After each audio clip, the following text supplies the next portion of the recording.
প্রতিটা মাই মনে হয় এরকম হয় না? আমি থাকি নিউ ইয়র্কে, বাট ঈদের সময় আমার মা সবসময় আমার জন্য শপিং করবে।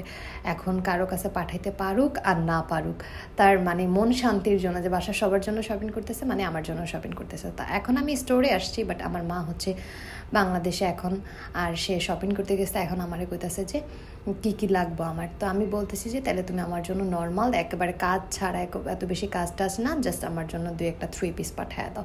সে আমাকে একটা একটা করে, আমার মা আর আমার ভাবি আমাকে দেখাচ্ছে যে কোনটা পছন্দ হয়। তো আমি আবার দেখতেছিলাম, তো আমার এত বেশি শান্তি লাগতেছিল, আর আরেক দিক থেকে কষ্টও লাগতেছিল, কারণ আমি প্রতিটা ঈদ আমার ফ্যামিলির সাথে করতাম, আর এখন এত দূরে। তো এই ফাঁকে হচ্ছে আমার না, আমি শিন থেকে অনেকগুলো ড্রেস অর্ডার করছি। একটা ছোট্ট পার্সেল আসছে, মানে আমি চিন্তা করলাম যে এত ছোট কেন আসছে, কারণ হচ্ছে কি এতগুলো অর্ডার করলাম আমি। তো আমি মনে করছি যে এইটা মনে হয় একটা ড্রেস আসছে।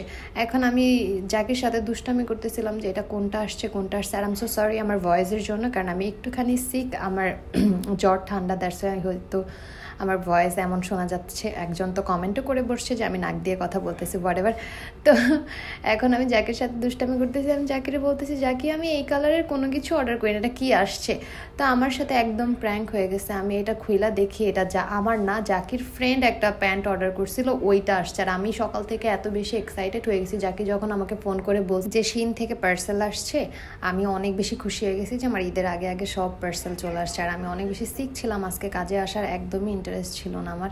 আপনারা আমার ফেস দেখলেই বুঝতে পারবেন আমি অনেক শুকিয়ে গেছি, অনেকেই বলে। তো যাকে আমাকে এখানে মাপ দিয়ে দেখাচ্ছিল, যাকে বলতেছে এটা তো আমি অর্ডার করি না, পরে আমার বলতেছিল যে আমার ফ্রেন্ড অর্ডার করছে। আর এই জন্য আমি এখন খুবই আপসেট। আর এইদিকে দেখেন যে যেই দেশেই থাকি না কেন, আমরা নাপা খাইতে খাইতে আমাদের অভ্যাস হয়ে গেছে, একটা নিত্যদিনের সঙ্গী নাপা মনে হয়। তো আমরা হচ্ছে এখন আমার জ্বর ঠান্ডা, এই জন্য আমি হচ্ছে আদরের থেকে একটা নাপা নিয়ে আসছি। ওকে আবার আঙ্কেল এতগুলো নাপা পাঠাইছে বাংলাদেশ থেকে, তো ওর থেকে একটা নাপা খাইতেছি। রাতেও একটা খাইছি, এখনও একটা খাচ্ছি।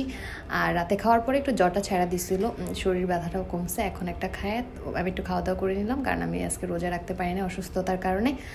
তারপরে এখন হচ্ছে খেয়ে আবার কাজে লেগে যাব। আর আদর আসলে দেখি, আমি যদি বেশি খারাপ লাগে বাসায় চলে যাবো। সো আমার জন্য সবাই দোয়া করবেন, আমার বাসার ফ্যামিলি মেম্বারের জন্য সবাই সবার জন্য দোয়া করবেন।